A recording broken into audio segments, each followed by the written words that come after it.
Hello everyone, welcome back to my YouTube channel. My name is Somi and I'm a YouTuber based in Nigeria. In this channel I talk about skincare, vlogs, lifestyle, makeup and all that. So stay tuned as we go into today's video, and we'll be talking about hyperpigmentation in this particular video. Do you know that nearly 90% of people of color experience some form of hyperpigmentation in their lifetime? Well, I bet you didn't know that. When we talk about people of color, we're talking about black skin, we're talking about, other people of color majorly. We are streamlining it to black skin, okay? Because I'm a black girl, a Nigerian girl, and I hope my black girlies also get this. Whether it is hormonal, that's whether your hyperpigmentation is hormonal, whether your hyperpigmentation is caused by sun exposure, or is caused by acne, that's when your acne heals and leave black spots. The thing there is that hyperpigmentation can actually mess with your confidence. Today I got you covered. We're going to be talking about how to take care of hyperpigmentation or get rid of hyperpigmentation. Without further ado, let's get right into this video.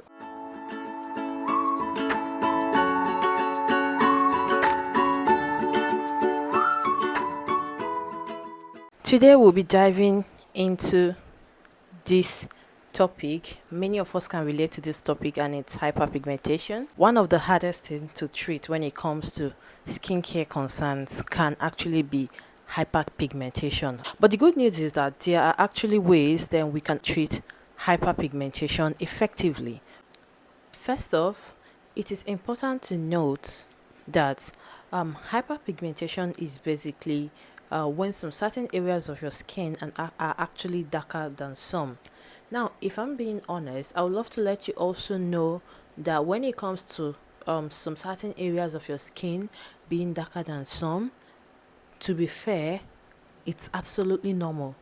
But when it becomes worrisome is when it's not pleasant to the eyes, or when it is maybe like 4 to 5 shades darker than your actual skin tone, or when you are having constant sun exposure and then you keep getting darker. But if certain areas of your skin like your knee or your elbow are kind of darker than your skin, or even your inner thighs, is actually normal. And sometimes your face might also not be the same color as your skin, because your face is the part of your body that is majorly exposed to the sun. We'll be getting into all of this. We'll also get to know the hyperpigmentation that is not really that great. I'm not saying that you can't get rid of hyperpigmentation entirely. You can, but however, also note the one that are perfectly normal, okay, as a human being, so you don't go about obsessing over taking it off, and then tomorrow they come back again and everything is back to square one, and you're all going through that cycle of always taking it off. So I'm trying to let you know about the normal part of your body that can be slightly pigmented than others, so that you can come to terms with accepting them and knowing that it is actually normal. Nothing is wrong with that. Sun exposure is actually a big deal. I tell everyone that sun is actually not your friend per se. It's true that we actually need the sun for vitamin D, but not at the peak hours of the day. You need vitamin D that is coming from the early hours of the sun. Any other thing aside that most likely is going to trigger melanin production, and that's when you start seeing unwanted pigmentation in your body. Then we also have hormone. Sometimes your hormones can cause hyperpigmentation. Hormonal changes like during pregnancy. Sometimes you see a woman that is pregnant, she used to be fair, and all of a sudden her face is as dark as anything, and she keeps wondering what is going on. Yes, hormones can actually cause hyperpigmentation, especially when you are a woman. Let's not forget about scars that can linger after the blemish has healed. Hyperpigmentation can actually present itself in the form of melasma with pattern of interwoven pigmentation over the sides of the forehead, the lateral jawline, and lip area. Lastly, hyperpigmentation can present itself after an injury.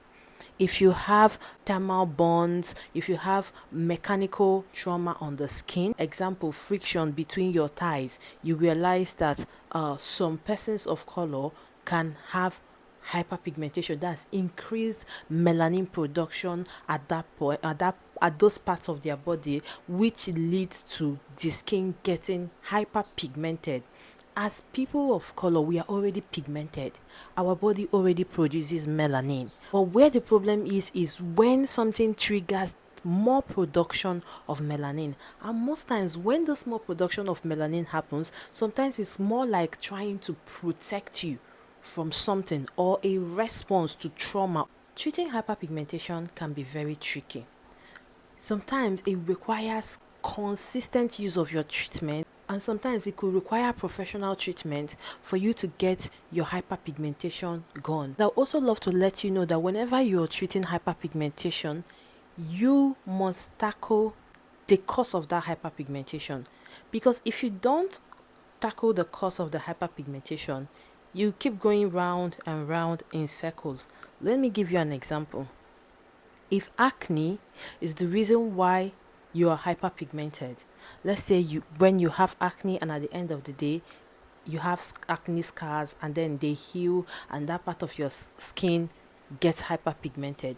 If you do not tackle the cause of the acne so as to reduce the rate at which you break out, it means that after treating that hyperpigmentation, the next time the acne comes again, you start again treating hyperpigmentation. So first of all, you need to tackle the cause of the hyperpigmentation before you start treating the hyperpigmentation. Let's now get into the tips of treating hyperpigmentation.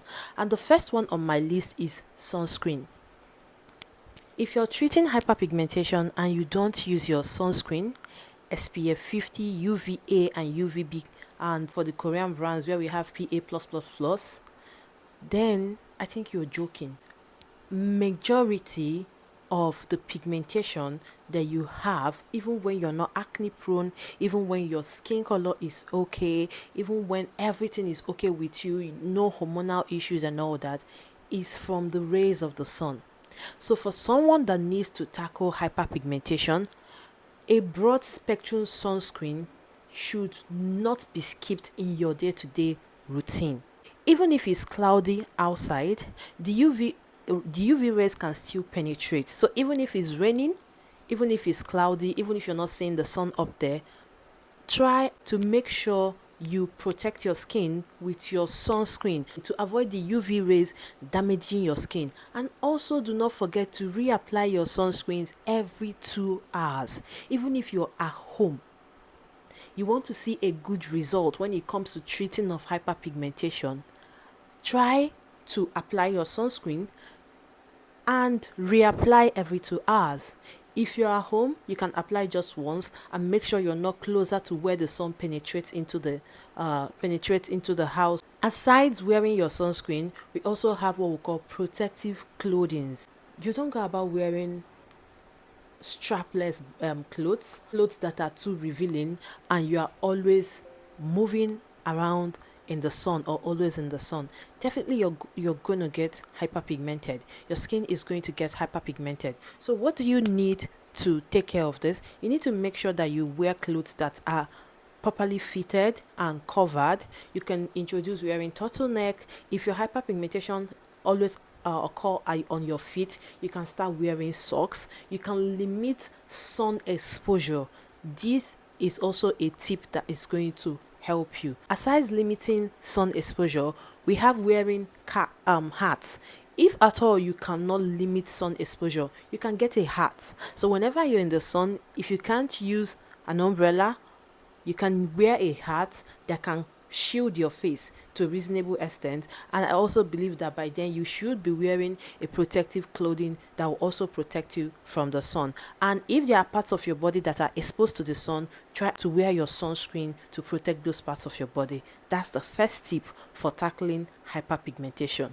Second tip for tackling hyperpigmentation is the use of depigmenting skincare products. The gold standard ingredient is hydroquinone, but it is also very important for you to note that Before using hydroquinone, you need the help of a professional because it has some serious side effects.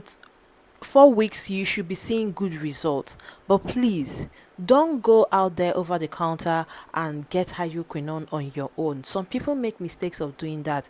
I kid you not, side effects of hydroquinone can be crazy, so you don't even want to deal with that. Try as much as possible to involve a professional to prescribe hydroquinone, monitor you while using this particular skincare ingredient or skincare product to tackle your hyperpigmentation. And when they tell you to get off hydroquinone, try to also get off it. Other types of depigmenting skincare product that you can use are arbutin, kojic acid, azelaic acid, licorice extract, and you could also consider using products that contains ascorbic acid, also known as vitamin C, because ascorbic acid is a powerful antioxidant which helps to brighten the skin and can reduce the appearance of dark spots over time. Some studies have shown that pairing vitamin C with when wearing your sunscreen actually helps your sunscreen a lot to do its work. I also practice that. In the morning, I prefer to wear my vitamin C serum during the day and then wear my sunscreen because I believe it actually helps the sunscreen to do its work better. Find a vitamin C that is stable. Vitamin C can be very unstable, so find the particular combination of vitamin C that is stable and is not too harsh on your skin, the one your body can tolerate, the one you wouldn't break out on, and not anyhow vitamin C. Some of the vitamin C's that you see there, vitamin C products that you see there, actually does not contain actual vitamin C that is going to help you. So you need to get a good medical grade vitamin C serum that is also going to help you to avoid wasting your money on this product. The third one on my list is exfoliation. Exfoliation is the removal of dead skin cells in the body, and this helps to enhance the skin complexion. Proper exfoliation, whether it is done with chemical exfoliants like AHAs, BHAs, PHAs, or physical scrub, can help remove dead skin cell and promote skin turnover. When exfoliating with chemicals, it is advisable to do that 2 to 3 times in a week. And in the case of using scrub, I would love to advise that you stay away using scrub on your face. Alright? I am not an advocate of using facial scrub or anything that has granules or scrubbing your face to exfoliate it. You can skip using that on your face and use them on your body. I think that's going to do a whole lot of good. But if you actually use scrubs on your face and they work for you, very good and fine. It's not a bad one. That is what works for you. But for me, I skip using scrubs on my face. And if you have a sensitive skin, when choosing an exfoliant, try to choose, especially if you're choosing chemical exfoliant, try to choose PHAs. Sensitive skins tolerate that better than AHAs and BHAs. The fourth one on my list is retinol or retinoids. Don't shy away from retinoids. Don't shy away from your retinoids because they are known for their ability to speed up cell turnover and significantly improve your skin texture. I'm a big fan of retinol and retinoids. I don't actually think in my routine they can go missing because over time I've seen what they can do on my skin. They are like a staple in my skincare routine. Retinols and retinoids are all derivatives of vitamin A. It's widely used in skincare because of its skin cell turnover, and it addresses serious skin concerns like acne, hyperpigmentation. It addresses wrinkles, and it is advisable you get a professional to recommend these for you. If you're going to get over the counter of these products, you can actually go with retinols. But when you want to get the prescription strength of this, it is advisable you work with a professional to guide you to use the one that suits your skin best. Also, if you're new to this, it is also advisable you start using from a lower percentage and then work your way up to a higher percentage of it. But then again, if you're going to use retinoids like tretinoin and the likes of it, please try to work with a professional so that you won't end up harming yourself along the line. If you're pregnant and you have hyperpigmentation, or if you're breastfeeding and you have hyperpigmentation, kindly seek the help of a professional to know what suits you best. Finally, for the treatment of hyperpigmentation, we're going to look into professional treatments. Professional treatments like chemical peels or laser therapy. It gives you quicker results. Obviously, you can't get this done at home. You have to go to a clinic and get this done. It gives you quicker results. They are kind of more expensive than getting products and all that. The options can be super effective, but please always consult your dermatologist. Don't go doing chemical peels in your house. Don't go buying that laser machine and say you want to use it to take off your hyperpigmentation. Please don't. I know a lot of things are out there for you to consume on the internet, but some of them are misleading. So please, if you're going to go with this advanced in-clinic treatment, get to work with your dermatologist. Again, we're going to highlight the star of the show. Like I said, if you are treating hyperpigmentation and you're skipping sunscreen, I'm sorry, you're doing it the wrong way. So it might seem basic, but the most effective, even the gold standard would be useless if you're not using your sunscreen.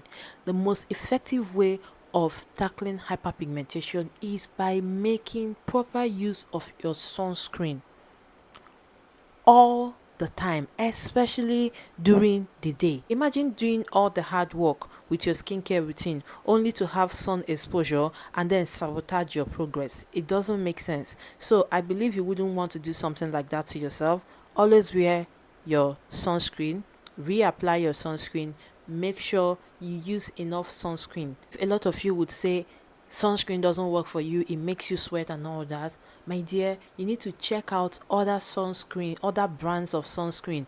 Like, just like me, I've had issues with sunscreen. I've had sunscreens that I used and I was breaking out. I had to ditch them, I had to trash them. I have sunscreens that I've used and at the end of the day I keep sweating. I had to ditch them too because nobody likes sweating profusely because they are wearing sunscreen. You don't have to wear a sunscreen that makes you uncomfortable. You don't have to wear a sunscreen that leaves a white cast on your skin. Find the formula that suits you and make that formula your best friend. To wrap things up, we'll be looking at the tips again to tackle hyperpigmentation. The first tip is to wear your sunscreen. The second tip is to incorporate depigmenting products in your skincare routine. And for people of color, when getting depigmenting product, it is better you get depigmenting products that are combined. So in one product you can actually get azelaic acid, you can get transamic acid, you can get licorice extract, and even niacinamide and kojic acid in that same product. That works faster than when you're using just one product. I'm not saying that just one ingredient is not going to work, but when we have a formula that has a combination of these depigmenting products, they actually work faster. Alongside that, incorporate vitamin C's if your body can tolerate vitamin C's. Incorporate retinoids, especially at night, and make sure you protect your skin properly whenever you're wearing your retinoids. Incorporate exfoliants that suit your skin type. If you're oily skin, you might not be using a lot of you might not be able to use the exfoliant that someone that has a dry skin uses. Also, another exfoliant that actually help brighten the skin is glycolic acid. You can explore going for professional treatments like chemical peels, microdermabrasion, laser therapy, and all that to get rid of your hyperpigmentation. Have you dealt with hyperpigmentation in the past? what tips have worked for you. You can drop your experience in the comment section down below. If you've been following me for a very long time, you would know that I had a very long battle with acne and hyperpigmentation, but this is where we are now. This is the progress, and we hope to maintain this. If you watched up until this moment, thank you so much for watching. I really do appreciate. Please don't forget to give this video a thumbs up, like and subscribe to my channel, and I'll see you guys in my next video. Bye. Mwah.